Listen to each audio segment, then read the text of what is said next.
It's my pleasure to introduce to you today Dr. Douglas Haynes, who is a professor of history in the School of Humanities at the University of California, Irvine. He also is the Vice Chancellor for Equity, Diversity, and Inclusion, and the Director of the University of California, Irvine Advanced Program, which is the UCI Office of Inclusive Excellence. Doug brings together an interesting confluence of scholarship and activity. He's a historian of modern Europe and has studied the relationship of medicine and science to imperialism. And this broad theme animates several of his books. I would like to begin by asking Doug, in your studies of the 19th and 20th century, your studies of imperialism as they integrate with science and medicine as well as African history, could you tell us a little bit about your perspective on how those come together?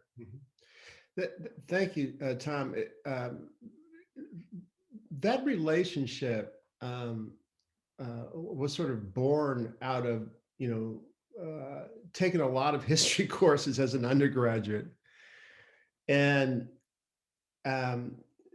when I was an undergraduate in the 20th century, the discussion about the history of modern Europe typically talked about the domestic history, and then the history of European empires was largely separate, right?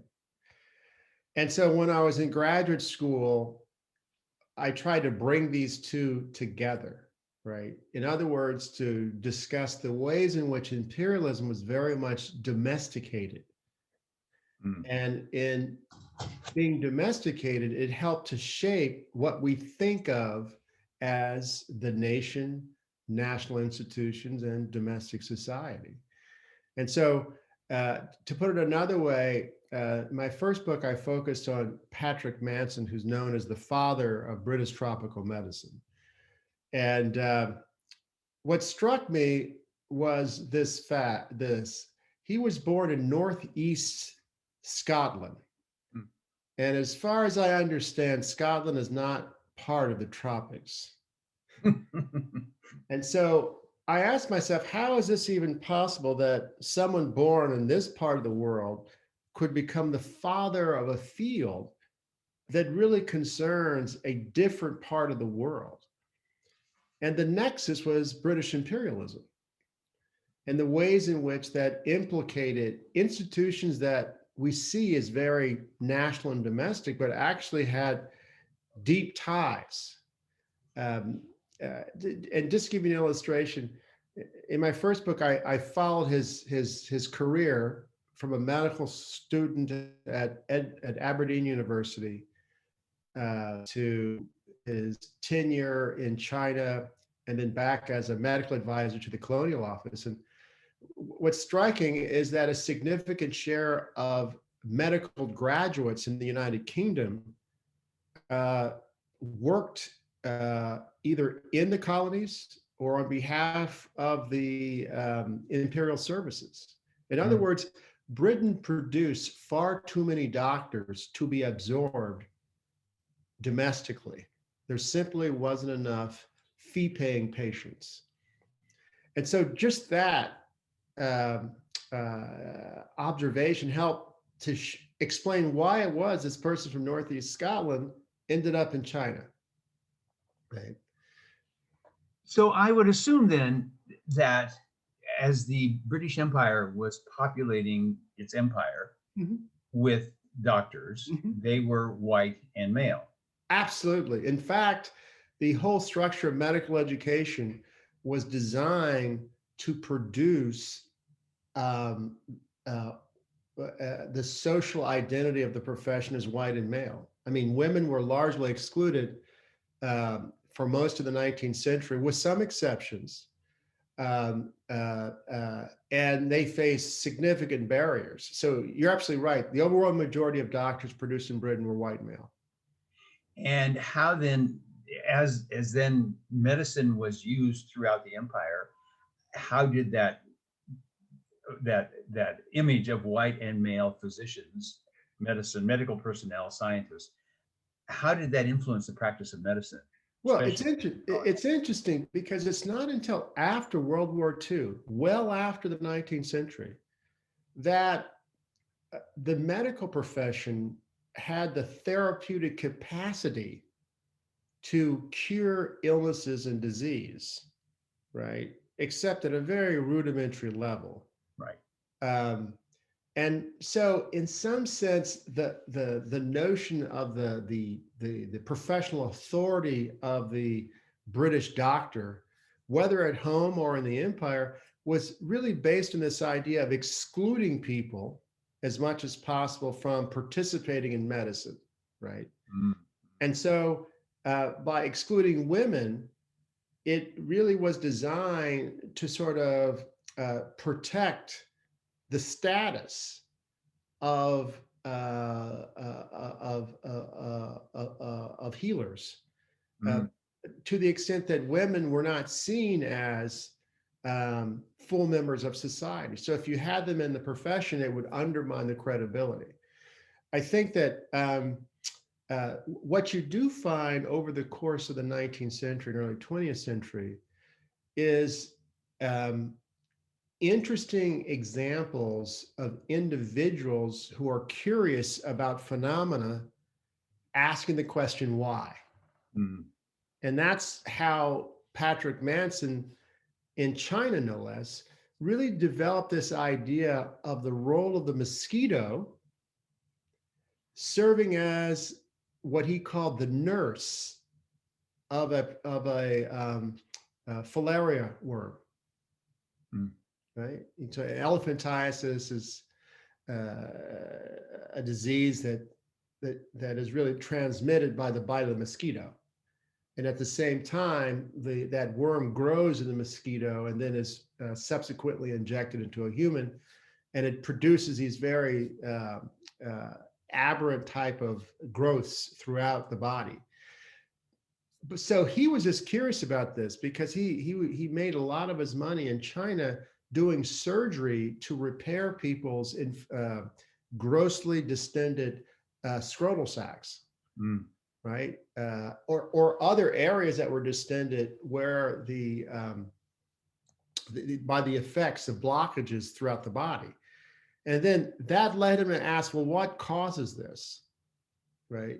And so, but what's striking is that it took about 10 years for him to convince other medical professionals that his work in China was Mm. credible and reliable. Right? And so I write about the process, not just of discovery, but also persuading people, right? And I'll just make one final point. He described the mosquito as a nurse, right? He used a domestic metaphor as a way to conceptually explain this phenomenon that was fairly unknown in the world at the time, right? That would serve as the basis for what would become the mosquito malaria hypothesis Mm. Mm. that he would be associated with, but he actually didn't do the work. It was a doctor in India, right? And so anyway, so those are the kind of connections between the empire as a destination for the surplus population of doctors, the ways in which they could contribute to the development of biomedical knowledge. So you mentioned, you mentioned that effective interventions were in short supply Yeah, and really came into being at the end of World War II. One of those effective interventions, of course, was the discovery of penicillin. absolutely. So bringing this home, we have in the United States Tuskegee, Yeah. which is a terrible legacy where African American men who were diagnosed with syphilis were withheld treatment once that treatment was known to be effective. This was done by the US government. Yes, the public health service. And so relating all of this to the United States, I expect that the definition of medicine and science as a white male enterprise also had implications for African Americans in the United States.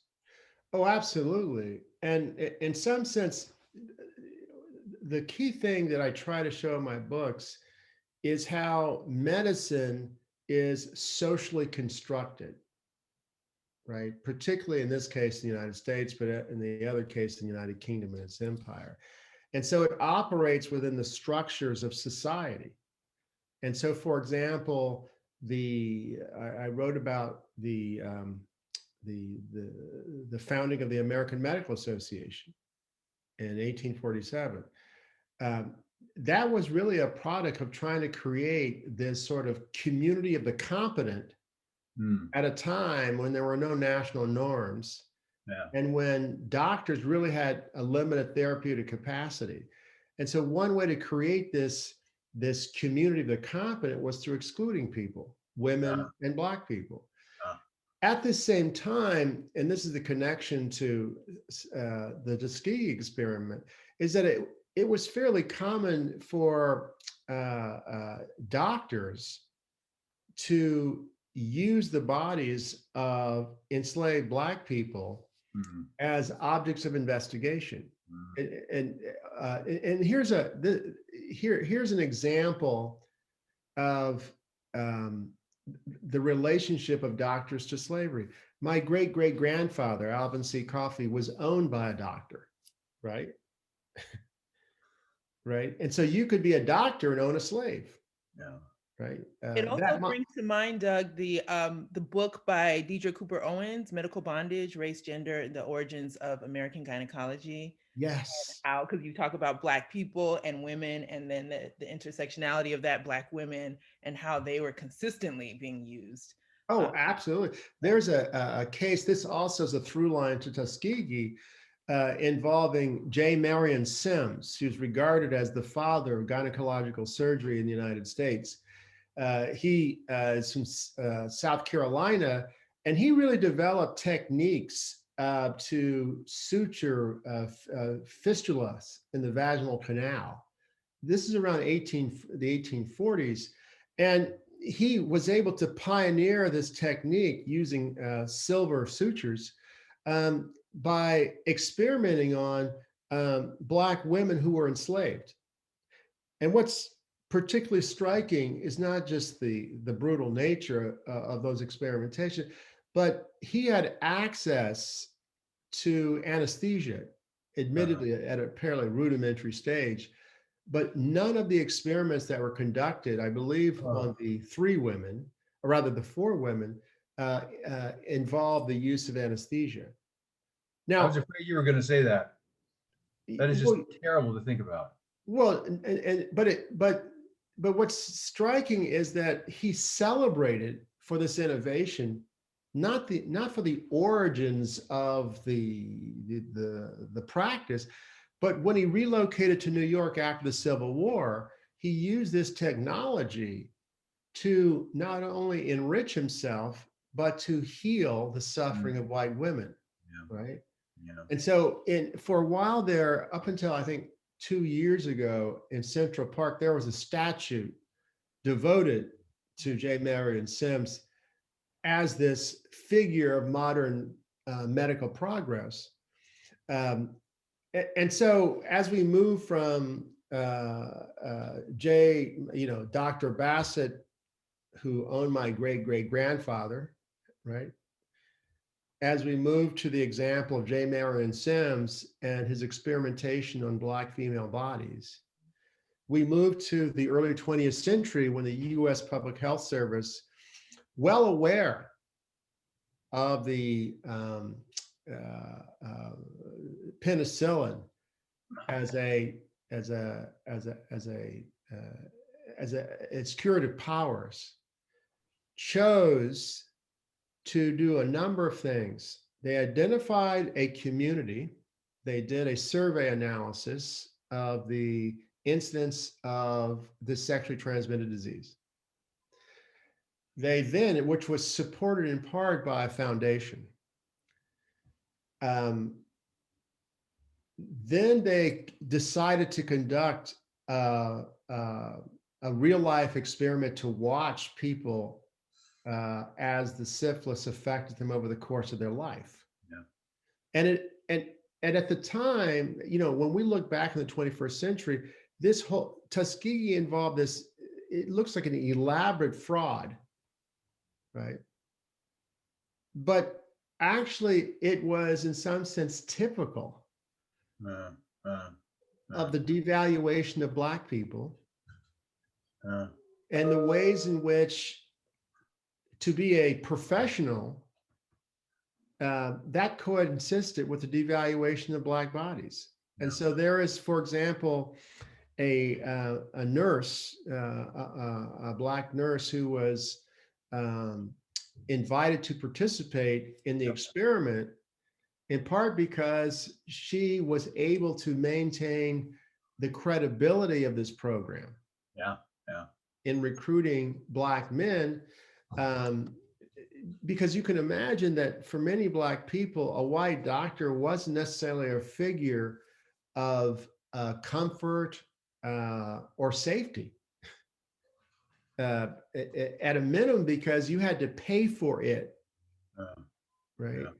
And so there's this through line, and I guess what's so striking is that many Americans, they don't know about the Tuskegee experiment, right? They just don't. But even if they do, they're completely unaware of the vast history of how anti-Blackness formed the basis for the organization of many activities that we just seem as normal.